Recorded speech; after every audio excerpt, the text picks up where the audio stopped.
Welcome to the truth about social media for business, where we remove the hype, the jargon, and the stuff that bulls make, just show you how it does actually work. Today, procrastination, procrastinating productively.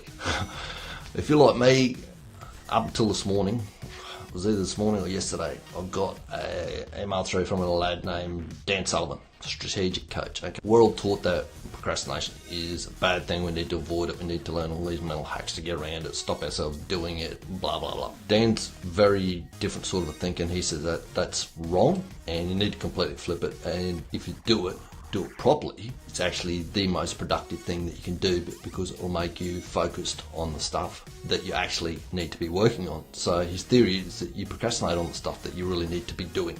Actually, I've got a bit of a quote here. I'm just going to pull this quote up because he says, he keeps coming back to this. I'm going to give you some free video training on this today. And he keeps coming back to this one quote. So I'm going to continually come back to this. And it says, your awareness of what you're procrastinating today is the best way for you to understand the most important things that you should be doing tomorrow. So, you know how we talked about the miracle morning back in previous episodes of planning your day, working out what you should be doing? That was the actual strategy of how your morning should look like. This is what you should actually be working on. This is how you work out what you should be working on by procrastinating. As I said, we're taught that it's bad, should avoid it. Completely the opposite. And if you thought that way, don't feel bad about it. I've felt the same way myself. I always try to avoid it myself, but until I saw this training, absolutely brilliant.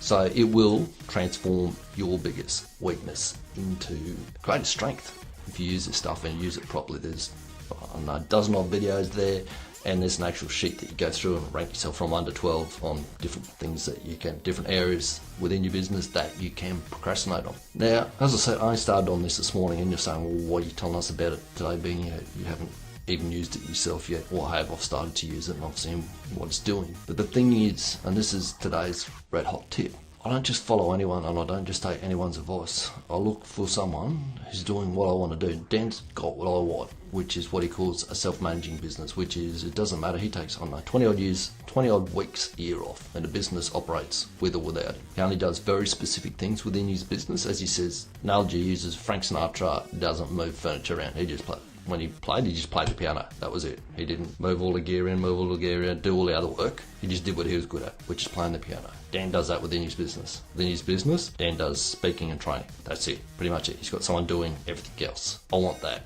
So he has certain habits. One of those habits is he procrastinates productively. If I want what he's got, I copy the habits that he's got.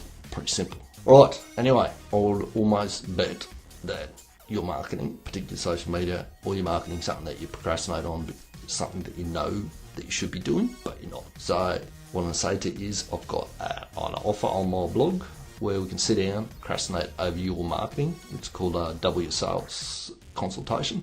It's about $97, I think, from memory. You want to book in for that, sit down, have a coffee, and we'll procrastinate about your marketing, work out what you should actually be doing, create a plan for you so that you can go away, start to implement it, or outsource whatever you need to outsource, whatever you need to do to get it done. I'll put the link below this video. You can have a look at it, book a time, we'll get together and knock that out.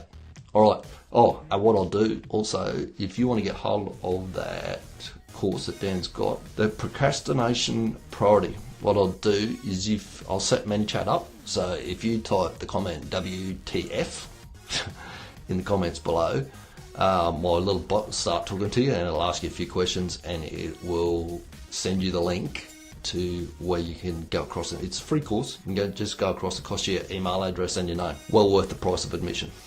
It'll send you a link where you go across and get that information so you can start procrastinating productively. All right. Most common mistakes people make with their posts. Give us like 3 to 5 your worst nightmares. Dead simple, straight up, talk about themselves. I just did this, I just fed the cat, I just posted a photo, I just posted a video. No one cares less about what you did, not even your mum, okay?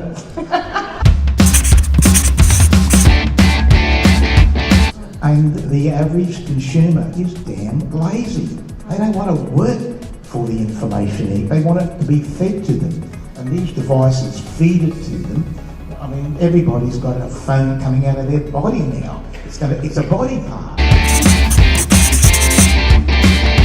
all these automated get 10,000 followers garbage, forget all that stuff. Anyone starts sprouting that, run as fast as you can.